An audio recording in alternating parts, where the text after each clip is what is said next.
Rekan-rekan sekalian, terima kasih atas kehadirannya dan saya selaku pribadi dan juga selaku teman-teman prinsipal bersama dengan Pak Rismon Asiolan Sianipar, Ibu Kurnia, kemudian Pak Rizal Fadilah dan kawan-kawan itu menyatakan luar biasa apresiasi dan terima kasih kepada teman-teman kuasa hukum yang sampai dengan hari ini terus membersamai kami.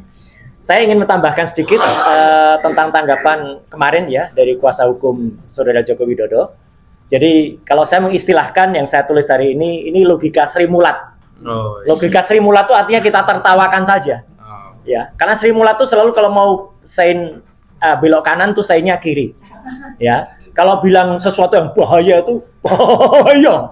Gitu. Jadi malah jadi tertawaan. Mana ada orang kalau punya ijazah asli ditunjukkan itu terus jadi chaos. Nggak akan ada itu. Itu logika Sri Mulat. Logika yang terbalik-balik. Jadi kita tertawakan saja dan ini biarkan masyarakat yang menilai. Nah, yang terpenting saya tidak akan menambahkan pasal-pasal hukum, tetapi saya ingin tambahkan sesuatu yang sering diungkap ya. Menunjukkan ijazah itu melanggar Undang-Undang Keterbukaan Informasi pasal 17 yang dikecualikan huruf H. Karena di situ ada tentang hasil akademik. Teman-teman, sekali lagi saya ulangi. Saya adalah termasuk tim penyusun dalam rancangan Undang-Undang Keterbukaan Informasi Publik nomor 14 tahun 2008 yang lalu, ya. Dan pada saat undang-undang itu disahkan tanggal 30 April tahun 2008 dan kemudian berlaku 2 tahun sudahnya, saya menjadi anggota Komisi 1 DPR yang ikut mensahkan itu bersama pemerintah. Jadi clear betul kita artinya. Jangan sepotong-sepotong baca pasal. Karena di pasal 18 ini belum pernah diungkap. Di pasal 18 ya di Undang-Undang Keterbukaan Informasi Publik ayat 2 itu berbunyi tidak termasuk informasi yang dikecualikan sebagaimana dimaksud dalam pasal 17 huruf G dan huruf H antara lain apabila pada ayat 2 pengungkapan berkaitan dengan posisi seseorang dalam jabatan-jabatan publik. Clear banget. Jadi seseorang yang memperoleh jabatan publik dalam hal ini adalah Joko Widodo yang saat itu sempat menjadi wali kota 2 periode, gubernur DKI 2 tahun ya, 1 periode tidak selesai dan 2 kali masa presiden, itu adalah seorang pejabat publik. Jadi tidak bisa masuk pada pasal 17 yang dikecualikan pada ayat H. Jadi clear banget. Jadi tidak bisa lagi berdalih Undang-Undang Keterbukaan Informasi Publik. Satu lagi yang penting lagi, dan ini yang terjadi.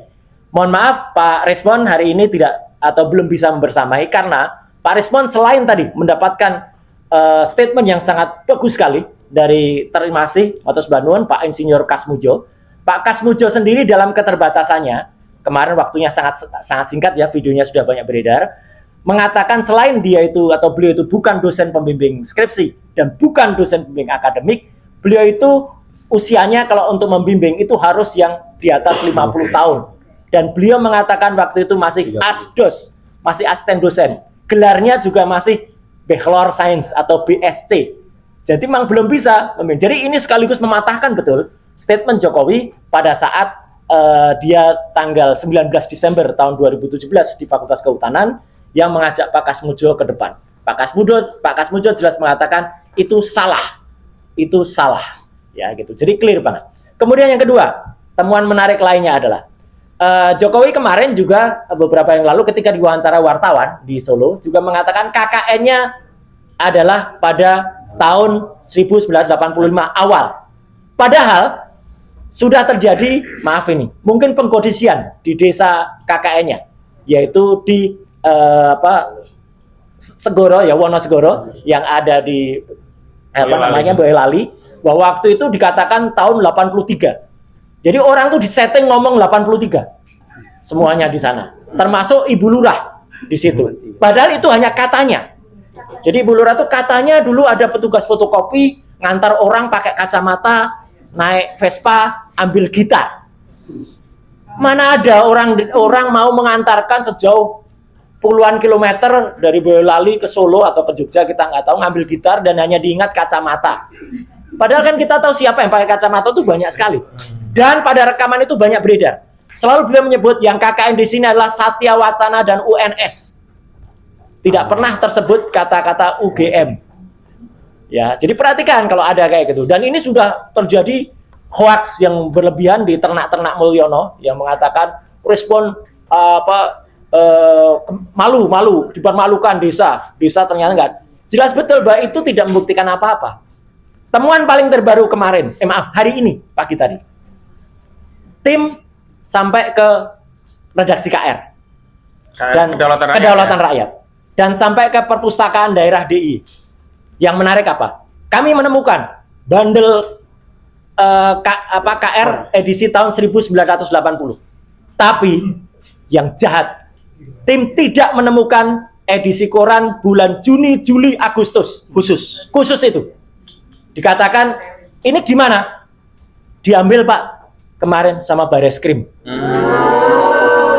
Itu pernyataan staf perpustakaan daerah.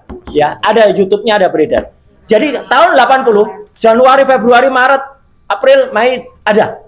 Tapi begitu Juni, Juli, Agustus 4 atau 3 bulan itu diambil. Kalau memang itu barang bukti kejahatan, boleh diambil. Itu kan bukan barang bukti kejahatan. Tapi tim tidak kekurangan akal.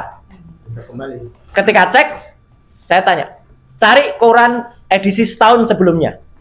Ya, karena edisi sebelumnya tuh pada bulan Agustus, bulan puasanya. Cek, bulannya terbaca apa? Pasa. Tidak ada puasa ya? Tidak ada puasa. Yang ada pasa.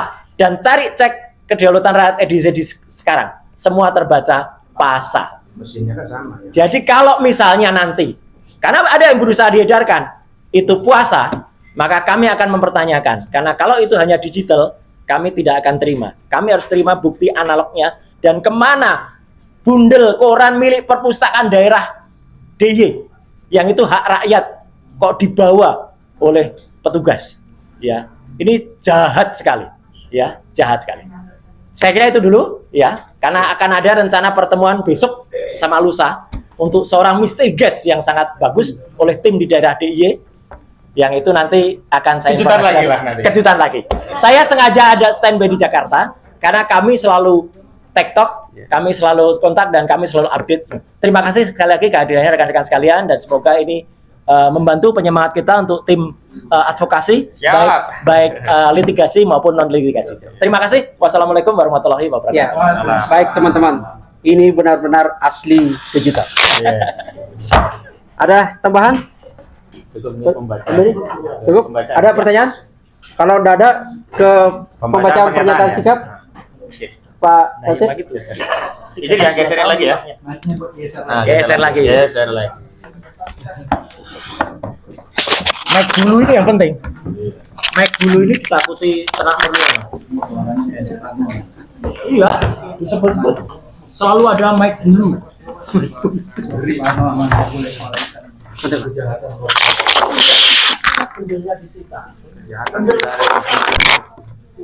Ya, oke. Agak kencang aja Bang, nggak apa-apa Bang. Bismillahirrahmanirrahim. Assalamualaikum warahmatullahi wabarakatuh. Waalaikumsalam warahmatullahi. Sikap resmi dan tanggapan hukum tim advokasi anti kriminalisasi akademisi dan aktivis terhadap materi konvers tim kuasa hukum saudara Joko Widodo yang disampaikan pada Ahad 15 Juni 2025. Sehubungan dengan adanya agenda konferensi pers yang dilakukan oleh kuasa hukum saudara Joko Widodo di Jakarta pada Ahad tanggal 15 Juni 2025, kami tim advokasi anti kriminalisasi akademisi dan aktivis selaku kuasa hukum Roy Suryo dan kawan-kawan menyampaikan sikap dan tanggapan hukum sebagai berikut. Pertama, status ijazah saudara Joko Widodo saat ini dalam sengketa hukum baik secara perdata maupun pidana. Secara perdata, sengketa perdata bergulir di Pengadilan Negeri Surakarta dan Pengadilan Negeri Sleman. Sedangkan secara pidana bergulir di Bareskrim Polri melalui Dumas, TPUA dan laporan saudara Joko Widodo di Polda Metro Jaya terkait dugaan pidana pencemaran dan fitnah terkait ijazah saudara Joko Widodo. Dengan demikian, status ijazah saudara Joko Widodo tidak dapat dideskripsikan asli sebelum ada putusan pengadilan yang berkekuatan hukum tetap yang menegaskan itu inkrah. Karenanya kami menghimbau seluruh pihak untuk bersabar mengikuti proses hukum yang sedang berjalan, baik proses hukum perdata maupun pidana. Kedua,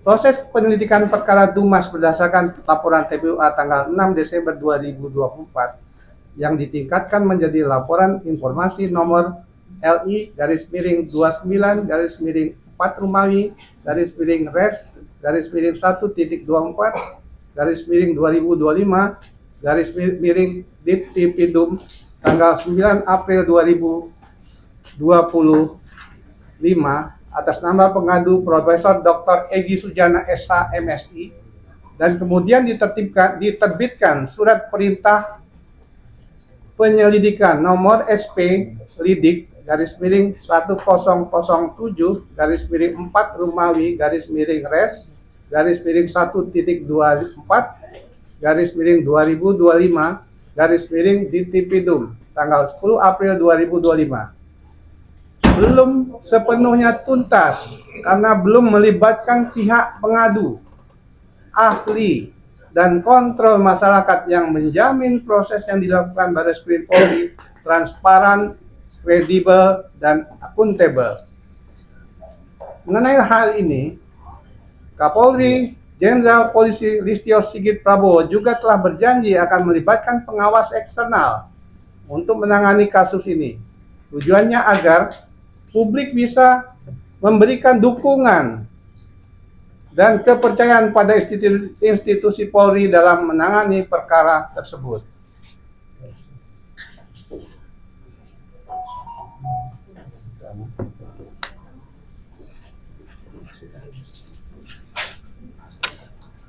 Terakhir, dalam penyelidikan perkara dugaan pidana pemalsuan dokumen, pemalsuan akte otentik, dan memasukkan keterangan palsu ke dalam akte otentik sebagaimana dimaksud dalam pasal 263 KUHP, pasal 264 KUHP, dan pasal 266 KUHP atas ijazah Saudara Joko Widodo, TPUA telah mengirim surat permintaan gelar perkara khusus kepada Biro Wasidik Barreskrim Polri pada tanggal 26 Mei 2025.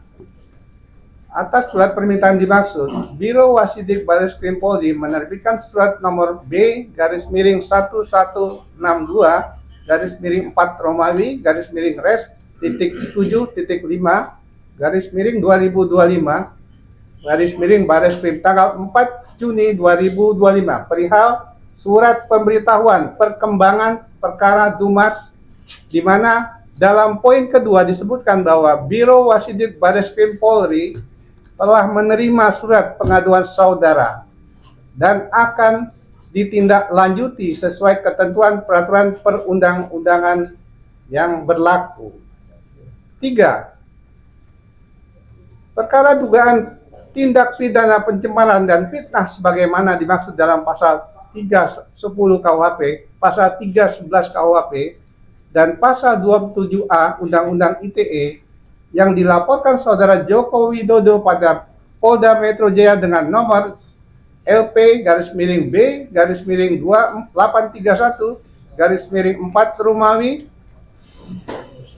/2025 SPKT Polda Metro Jaya pada tanggal 30 April 2025, dan kemudian diterbitkan surat perintah penyelidikan dengan nomor SP Lidik /2961-4 Romawi /Res /1.4/2025 Dittipidum Polda Metro Jaya tanggal 30 April 2025 yang sama tidak dapat ditingkatkan ke tahapan penyelidikan sebelum ada keputusan hukum yang berkekuatan hukum tetap tentang status ijazah Saudara Joko Widodo. Karena pencemaran dan fitnah ijazah palsu Jokowi hanya bisa ditingkatkan ke tahapan penyidikan setelah dibuktikan melalui putusan pengadilan yang berkekuatan hukum tetap yang menyatakan ijazah Jokowi asli.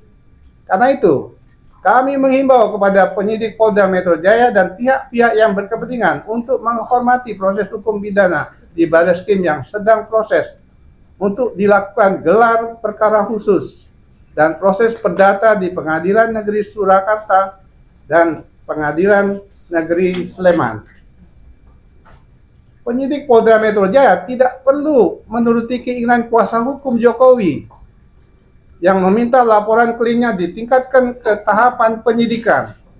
Karena tahapan penyidikan hanya bisa dilakukan manakala sudah ada pembuktian keabsahan ijazah Jokowi di pengadilan, bukan atas atensi apalagi tekanan dari kuasa hukum Jokowi. 4. Perdebatan publik mengenai sengketa hukum ijazah saudara Joko Widodo adalah perdebatan yang sah, legal, dan konstitusional.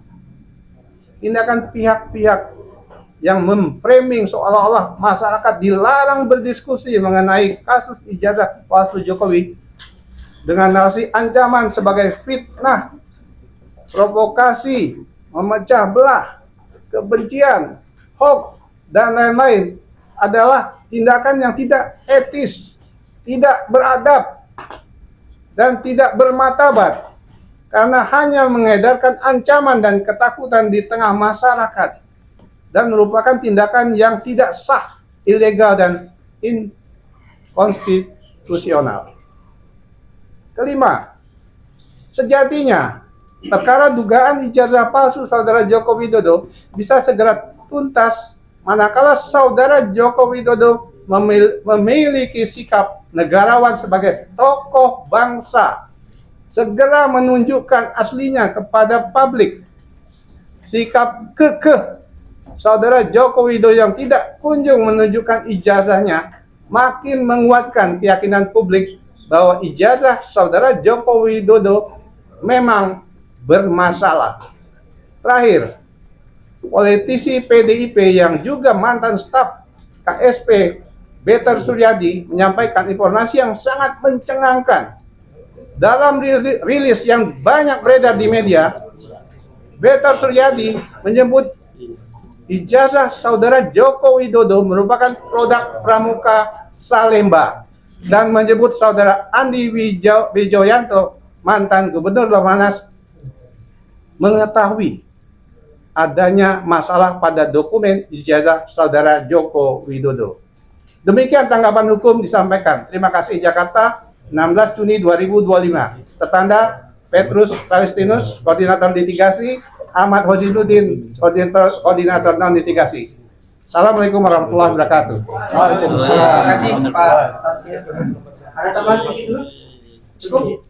Oh ya, tadi ada atensi dari Pak Petrus. Jadi begini, kepada saudara Joko Widodo, saya meminta saudara untuk segera mencabut pernyataan saudara yang menyatakan bahwa Pak Kasmujo adalah dosen akademik.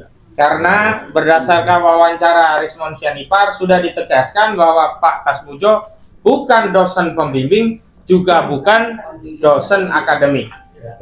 Apabila dalam satu kali apabila dalam 3 kali 24 jam saudara Joko Widodo tidak segera mencabut pernyataannya itu, maka kami akan mempertimbangkan untuk mengambil langkah hukum lebih lanjut agar ditegakkan hukum di negeri ini secara adil.